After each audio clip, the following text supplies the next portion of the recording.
Welcome to another episode of This Catholic Life. Conversations about life's ups and downs, big and small, how we deal with every situation imaginable, whatever life throws at us, but still manage to be sensible, practical, and joyful. It is New Year's Eve, or close enough to it. We're approaching the new year, and I have to say, before we get started, thank God that this one is over and we're moving on. I'm your host, Peter Holmes, and today I'm joined by Ben. Hello, how are you? And Bishop Umbers. Good morning. And it's New Year's Eve. Thank God 2020 has finally left us, and good riddance. And I can't think of very many people who would be saying, hooray! Oh, sorry, I really missed that year. Hooray. Well, the memes would tell you, Yes. know, like what next, sort of in the calendar month. Yes. We're halfway through the year and people were saying, alligators on speed. Yeah, well, that checks out. Well, I remember seeing at the beginning of the year, there was a meme calendar going around because if you can remember all the way back to January, there was forest fires here, and there was talk of bushfires in World Australia. War. We're not Americans. Sorry. Well, what they call wildfires. bear. It's forest fires. Is that Kiwi language, is it? Or No, we'd say forest fire in New Zealand, I think. Really? Yeah. Well, I really don't know anymore. It's all one big jumble. So Bushfire. well, yeah, bushfires, and then there was some memes going around about a potential World War III and all sorts of stuff. And I remember thinking, this is going to be a weird year. the aliens invasion. Yep.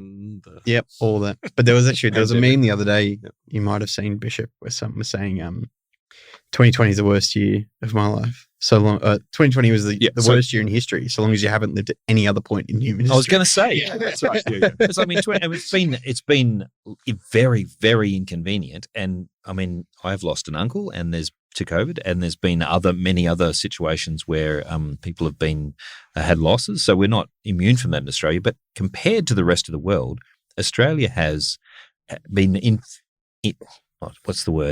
insulated from a lot of the damage, if you like. It was certainly nowhere near as bad as Europe or America or those places. But it's been a pain in the butt the whole year.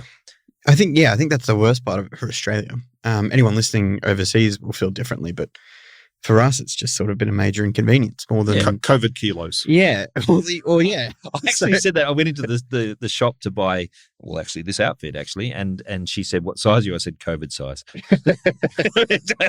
I now have to buy a different pair of pants. But that's one of my New Year's resolutions, to get back to my old size. And it'll probably work about as well as all my other resolutions. I was going to say, I wonder how many people this year their resolution is to go back to the gym. That must be when they make all their money. Yeah. The gyms. Yeah, I guess so. New Year's, yeah. Fitness clothing brands, all January.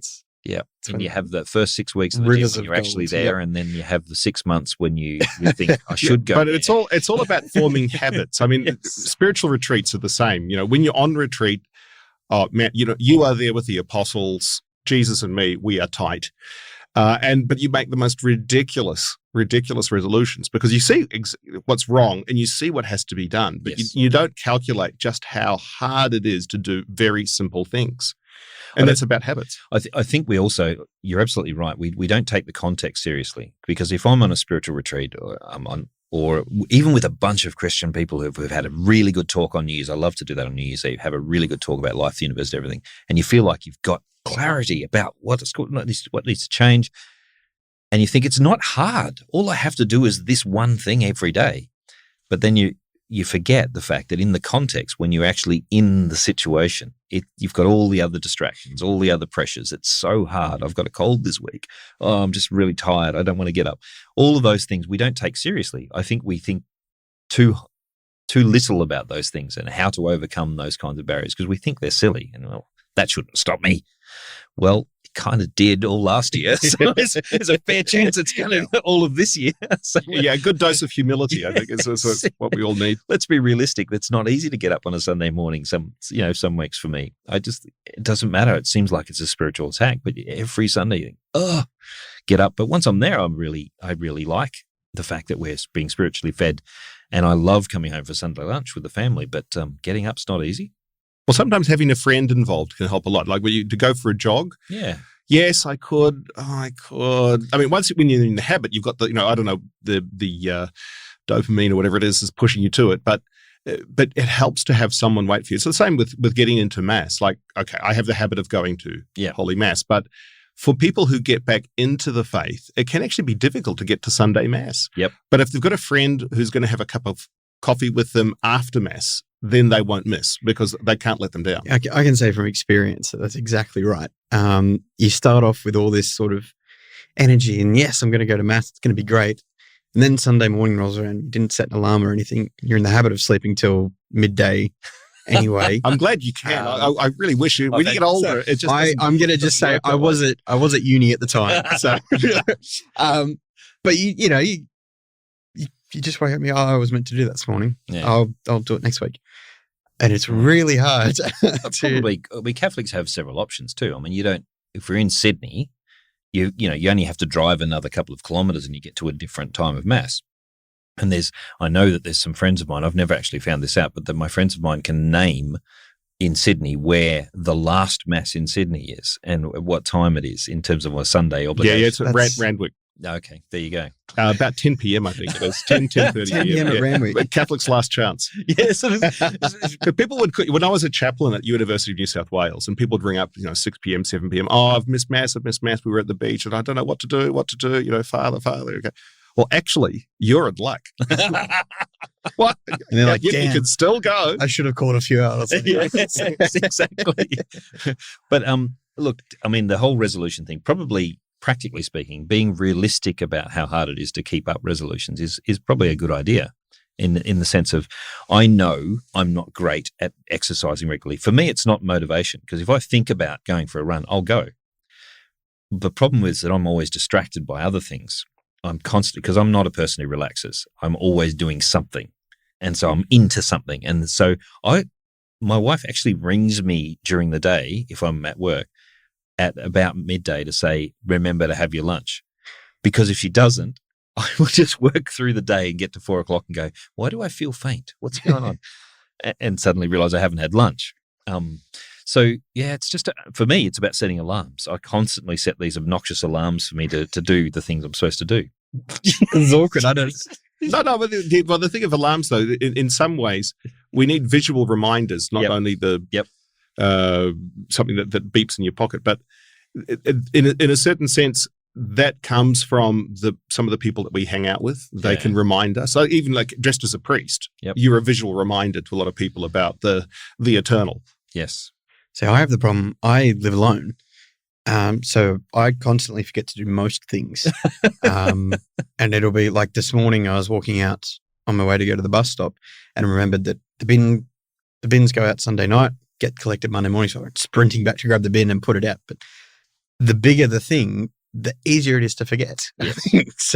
So these sorts of things I'm constantly remembering 2 or 3 hours too late or yeah. The waking up thing I haven't had trouble with for a long time because I have kids. And another thing that I struggle with, again, living alone, no children. So there's just never, ever a morning when I'm going to sleep in. And in fact, the one morning I can remember that my wife and I went away for the first time, I think, in like first 12 years of our marriage, we never had a night away. We went away one night for the first time, and we're 12 years married. I woke up in a panic because I couldn't hear any kids.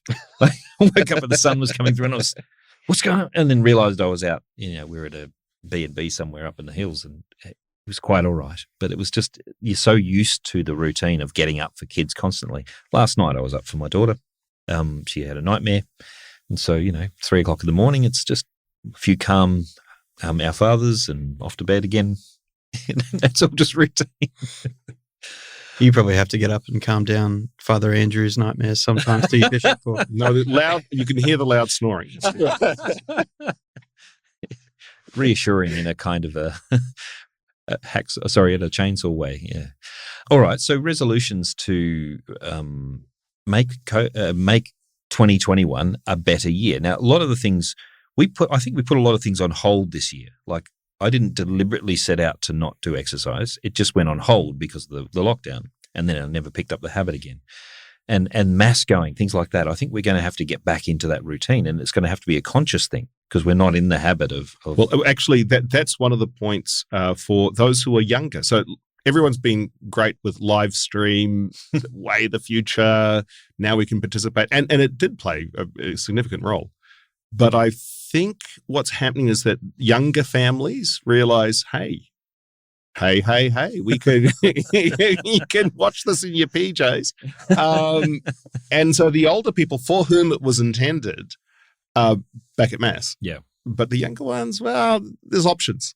Do you think, I haven't heard of this, but actually I have heard of it because my own wife did the same thing. She shopped around while everything was streaming. She watched about 4 masses on a Sunday because she got a really interesting variety. So I was live streaming from St Mary's during the first few months of COVID. I was there 3 or 4 times a week helping out. And I called my grandma who lives up at the entrance on the coast and told her I was doing it and said, you should check it out. And she said no, because she'd found someone from the Archdiocese of Bombay or something, and she really liked that priest. So she was doing that. I said, the Archbishop's going to be today. It'll be a good homily. No, I'm all right. And I'll wait and I'll watch my one. Okay, then. So, well, I mean, and that meant, I wonder if that's going to translate into, it was just a curiosity thing on a screen, or if it's going to translate into people trying out a different parish. Well, it has it has led to a greater appreciation of the variety that is out there. That's true. That's true. I watched some of them and went, oh, I think I'll be sticking with my parish. But there's some look. I don't know. I think we need to form new habits in that area, and we have to.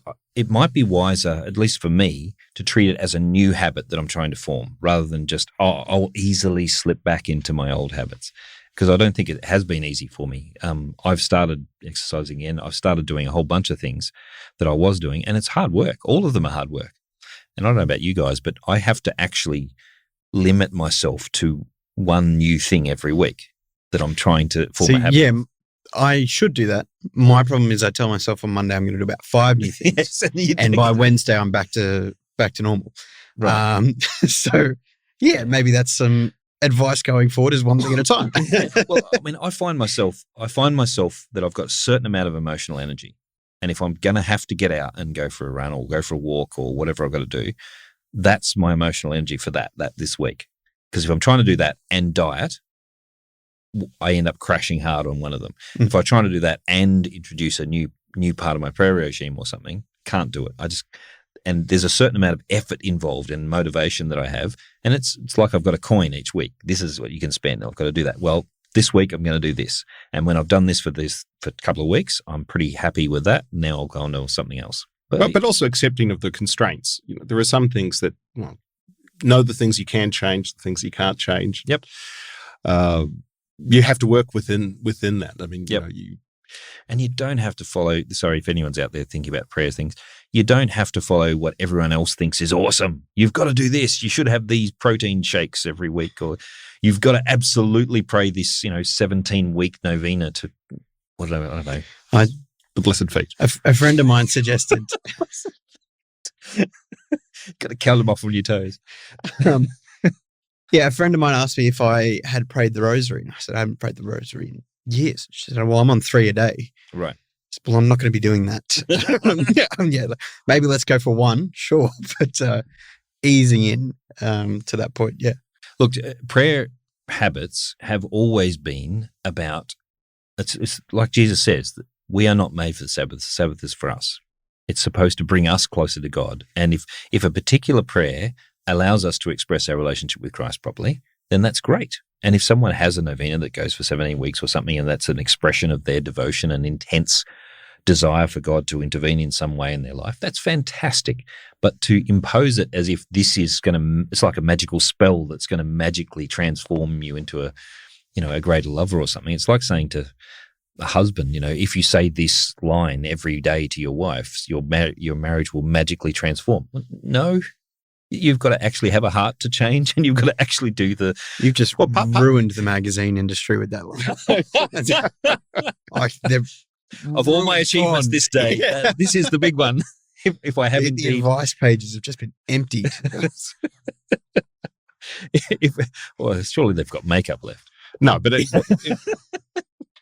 It is very much a question of corresponding to the inspirations of the Holy Spirit. So to the extent that we live out the life of the gospel or follow Jesus Christ in these ways, then you start to get a more of a co-natural kind of understanding of where Jesus is coming from, and you spontaneously raising your heart and your mind to the Lord and asking for things and trying to live out God's will. Yeah, well, if I'm in love with my wife and I make that a priority in my life, then of course I'm going to talk to her more, but I might need some practice on how to talk to her in constructive ways, in ways which my compliments actually come through to her in the way I intended them to, and that any criticisms are done as gently as possible. All those kinds of things need to be worked on, but the frequency and the genuineness of our communication, it comes from the love that I feel for her. And so if we're concentrating on loving God, then the mode of our love can be expressed in all kinds of different ways.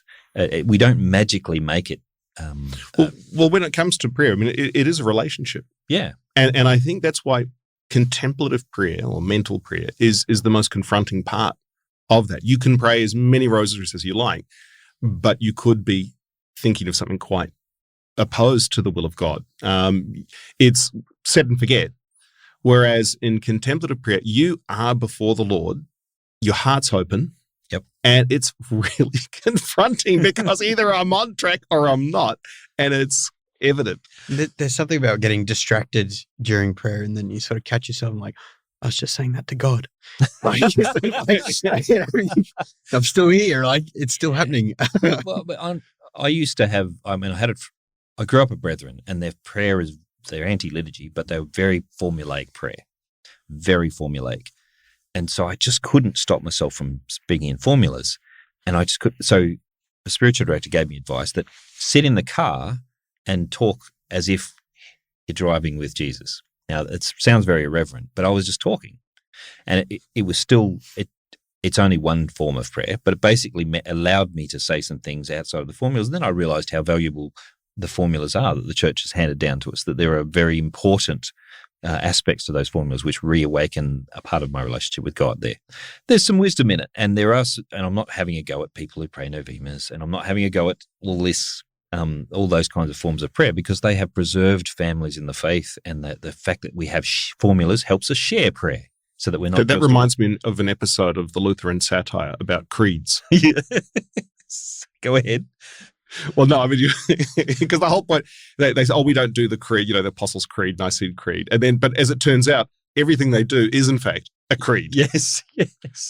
Well, I mean, you can tell, we're getting off track here, but you can tell what people actually believe by walking in and looking at their architecture, how the church is set up. Who is it? What is it they worship? What's front and center? What's the focus of their so-called worship service? Is it the guy with the mic, showboating in his nice suit?